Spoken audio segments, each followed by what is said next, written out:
Welcome to Shiny Skin Portrait Retouch in Photoshop. I'm Lee Varis, your host for this step-by-step tutorial. We're going to examine a common problem in portraiture where the subject has somewhat oily skin and we want to tone down shiny highlights. This tutorial will examine the spot healing tool, a hue saturation color adjustment for uneven skin tone, but the primary technique we'll explore is frequency separation. We'll do some recoloring and some dodging and burning to even out skin texture and resculpt the face. So let's get started.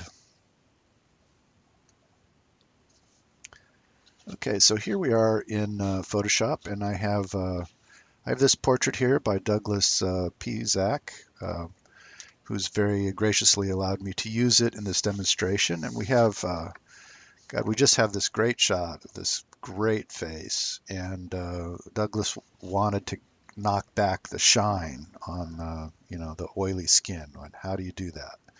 So I'm going to go through a complete retouch on this, and usually my first strategy is to just go in and do some spotting.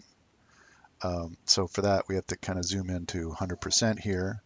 And I mean, this guy has such a great face. I'm not going to bother to take out all the character in the face, but there are a few little things, like this little kind of blemish on the nose that I think I can just spot out with the spot healing tool.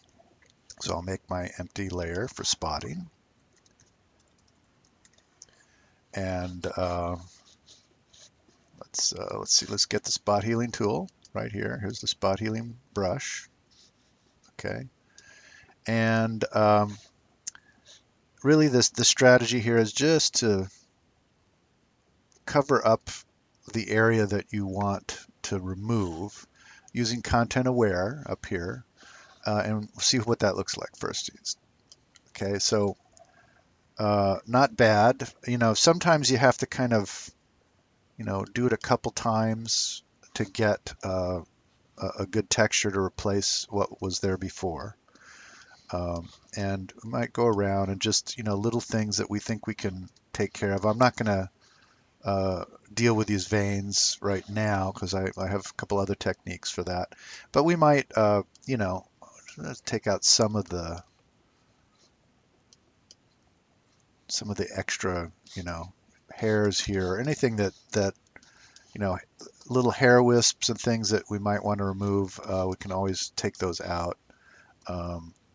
In this kind of a portrait, it's really not necessary to get too crazy about this sort of thing. But I just want to give it a kind of quick once over. And then you also have to kind of zoom out when you're doing this and see if there's anything that presents itself from the zoomed out view. You can sometimes get lost, in the forest for the trees sort of thing.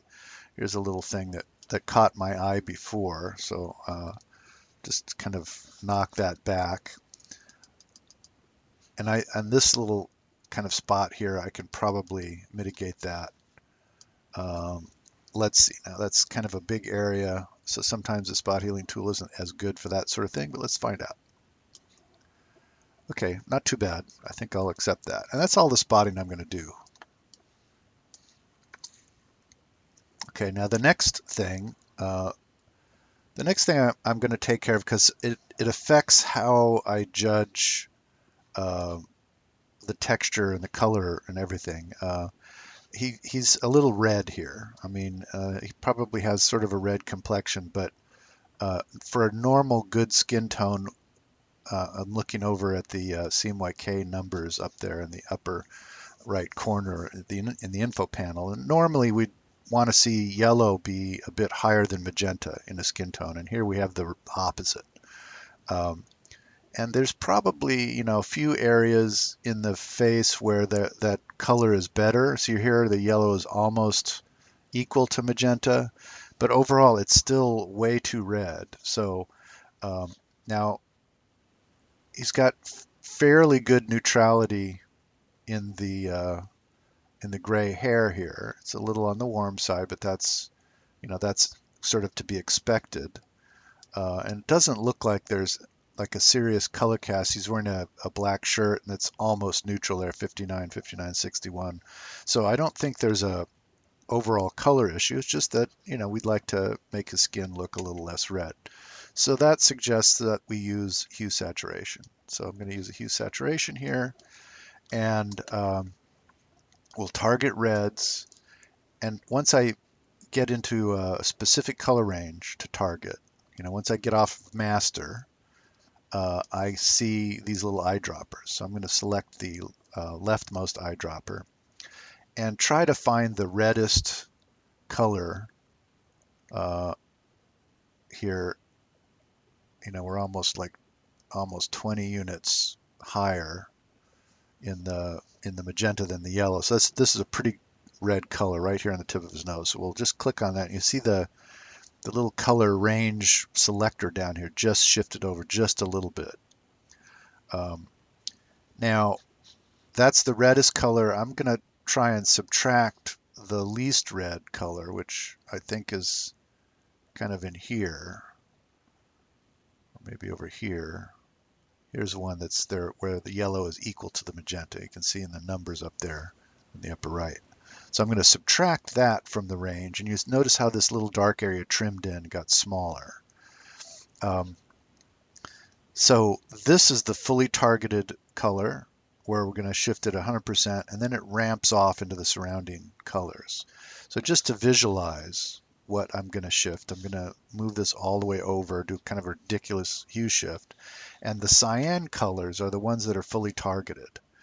And it's starting to ramp off. I can isolate it even more by trimming this little gray area in, taking the little handle and kind of trimming it in just a little bit. Okay. And now we really need to shift most of the skin anyway, so I'm not going to really try to isolate this any further. We're going to bring this back to 0 and then start scooching it over to the right while I'm measuring and looking at the skin color. And we can looks like we can go pretty far here. Okay, so now I'm kind of in the range where I want to be. I'm going to check both of my areas.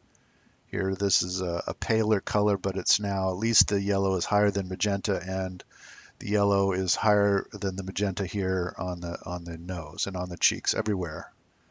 Okay, so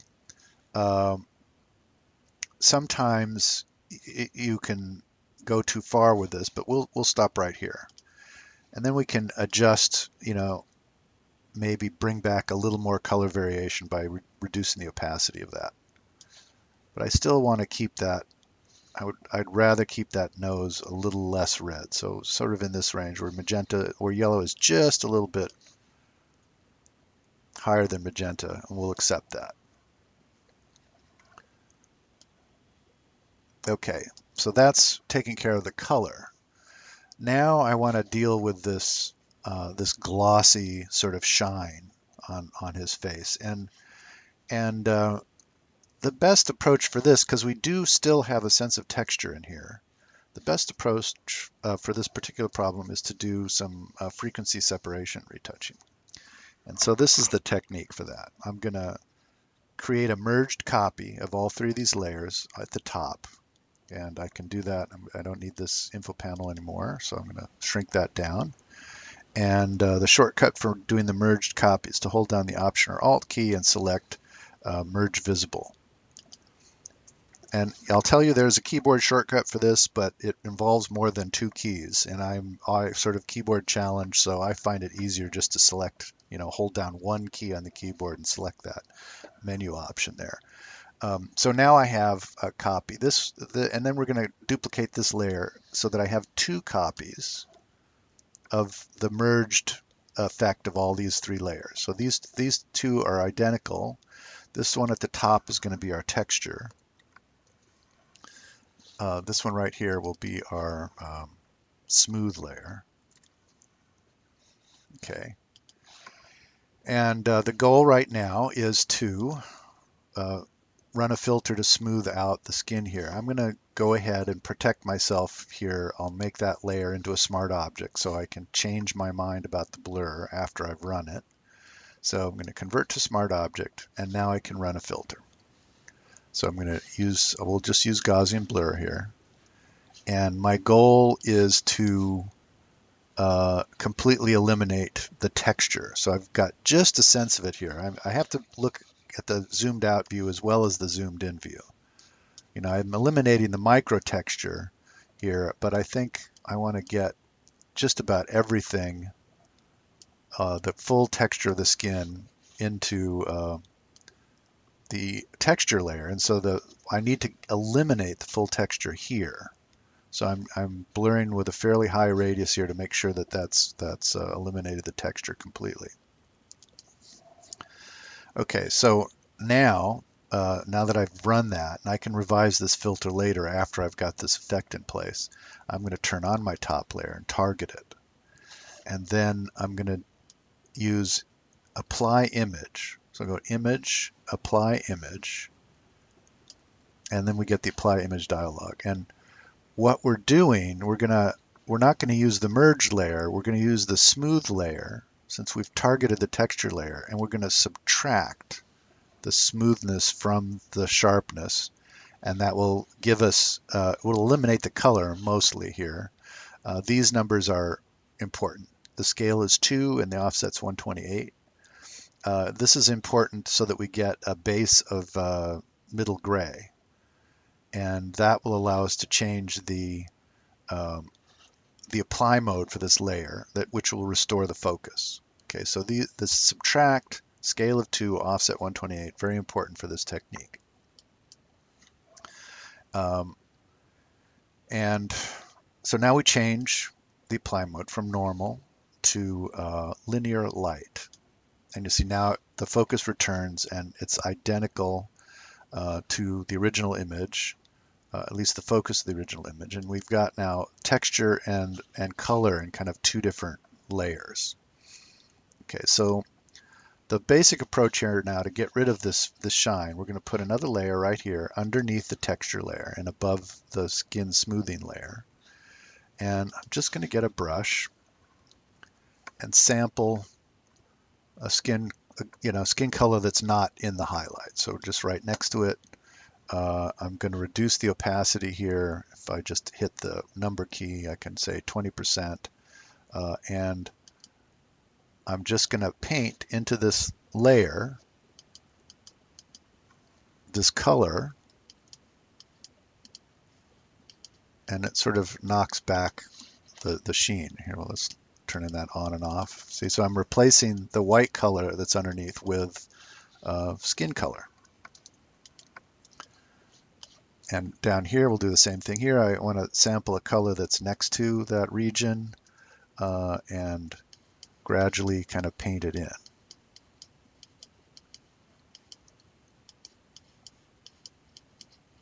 So you can see how that's really sort of knocking back that highlight.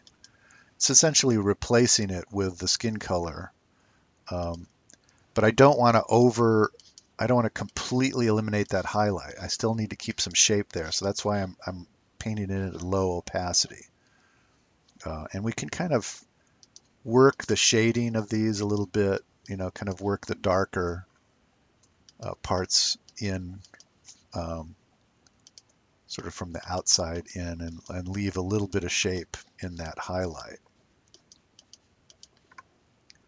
So frequency separation makes this job pretty easy. I'm just kind of trying to get some natural skin color in there. And you can kind of see, and that may be enough. I mean, we can probably knock this back a little further, but the goal is not to completely eliminate the natural highlight there, just to sort of knock back the shine so it doesn't look so white. Okay. All right, now we can also use this technique. Like when I zoom out, I look at this and there's a little shadow right here under the nose. It kind of, where his mustache is, kind of bugs me. My eye is jumping to that. So I want to sort of mitigate that as well. So I'm going to come in here and I'll just sample a color, a skin color, and I know this is lighter than that shadow, that color that I sampled. I'm going to reduce my opacity a little bit and just sort of paint this in there. And since the focus and the texture is coming from this, the texture layer above it, I can paint right in there. And essentially I'm lightening up that shadow. So now it doesn't bother me as much. It's kind of, sort of mitigated. And also this sort of dark shadow under here is kind of bugging me. So again, this technique makes it pretty easy. We're going to sample an appropriate skin color, and I'll just start painting that in. So my goal here is to lighten this shadow a bit.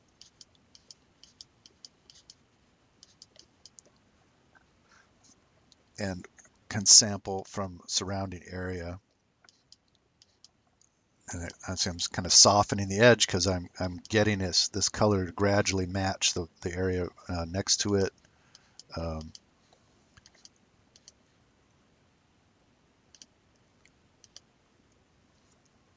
Start trying to even out the texture a little bit here. So again, painting with very low opacity until I'm sort of softening that shadow. And it's kind of almost like dodging and burning.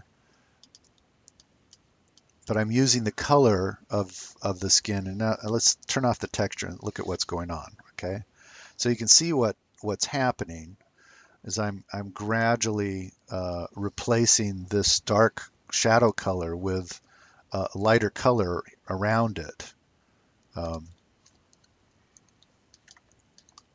until it just sort of softens that shadow enough that we're not as drawn, we don't see it as so strongly. See, if I turn that off, you see how much stronger that is, and your eye kind of jumps right to it. So right now I'm taking the contrast away from that so that your eye isn't drawn over to that area. And now the last little step in here is to maybe we can actually knock back a little bit of the texture in the texture layer. And a strategy here would be to make a group a layer with that texture. So I'm going to make an empty layer and I'll put it in a group by option clicking here.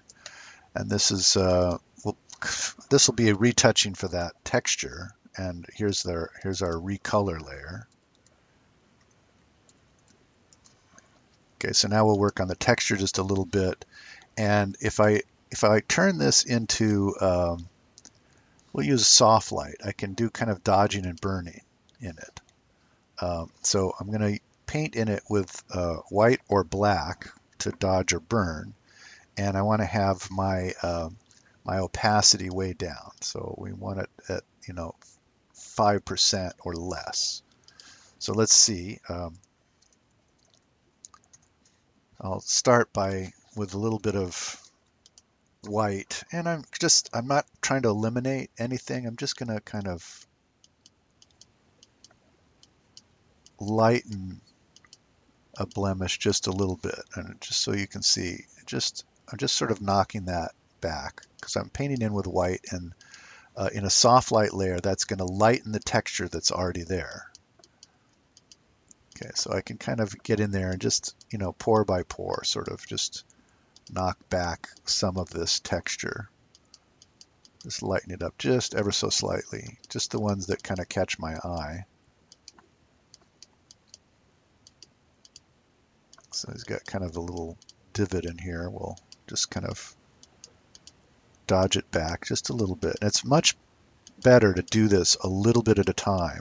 And it's also considerably easier to do this with a Wacom tablet, of course.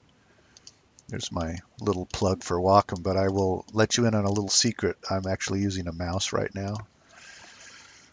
So it is possible to do this. And again, my goal is not to cover that up completely. It's also really good for these kinds of sort of things. So the little veins, we can knock those back. Just make the brush really small and kind of get in there.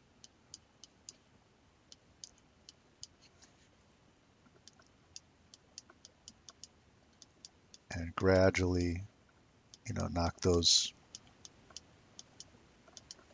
little veins down. And this way you can kind of avoid over smoothing. If you do too much work with the spot healing tool, um, you can get overlapping textures that tend to kind of smooth it out.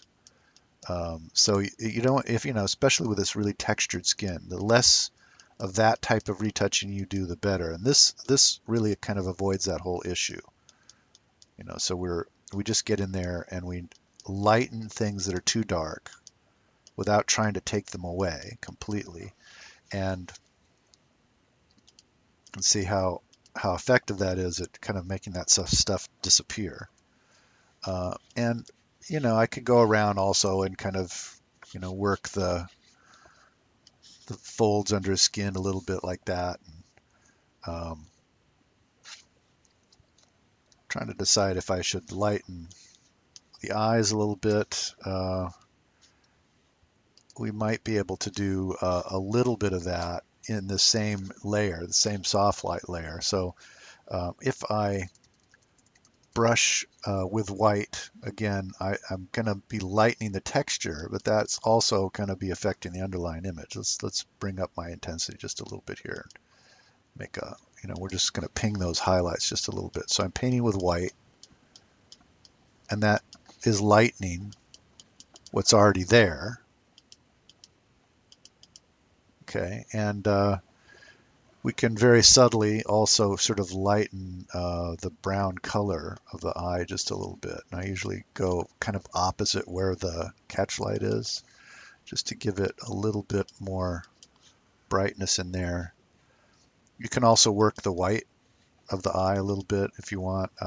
It's probably not that necessary for this particular portrait, but maybe just that little bit of eye pinging kind of puts a little more sparkle in the eye. Okay, so let's sort of check out, see where we've come so far. So here's the original.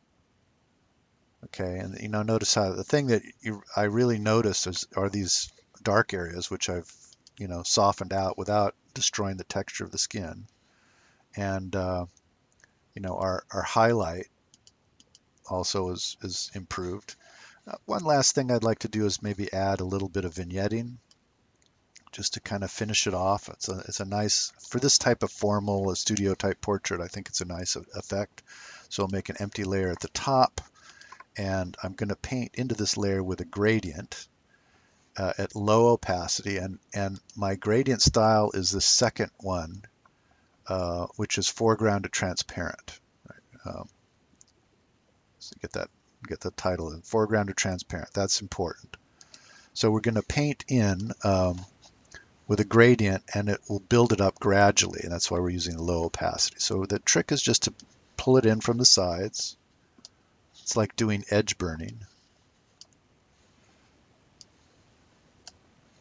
And you can kind of change the angle a little bit every time you do this, kind of build it up.